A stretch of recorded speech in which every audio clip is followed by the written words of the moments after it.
रहे हैं विपिन जी, बोलिएगा विपिन जी। ठीक है, अमित शाह और मोदी के शर्मा जी प्लीज सर।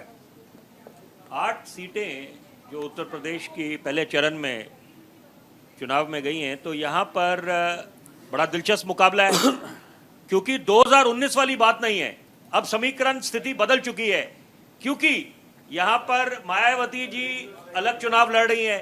तो सवाल ये पैदा होता है कि वो किनके वोट बैंक में डेंट पड़ेगा।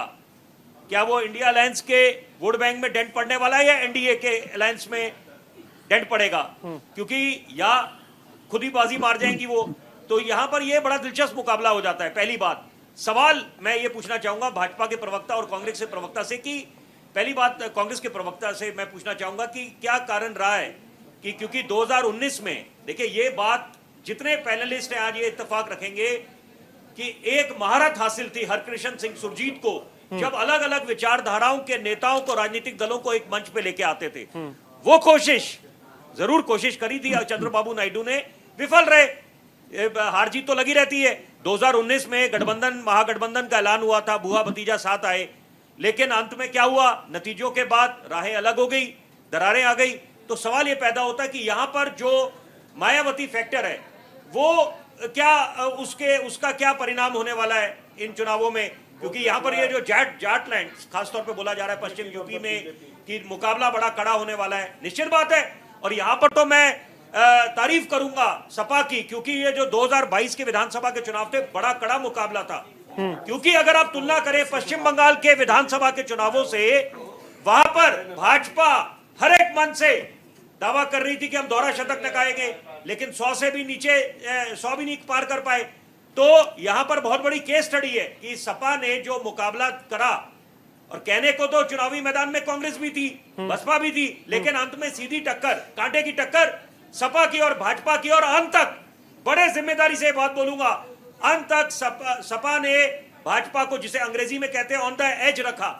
तो यानी कि इसका मतलब है कहा। तो विपिन जी इसमें एक लाइन मैं और जोड़ रहा हूं और उस पर भी 2 लाइन आप उस पर बताइएगा कि क्या इस बार सपा ने कांग्रेस के साथ गठबंधन करके 2017 वाली भूल तो नहीं कर दी है?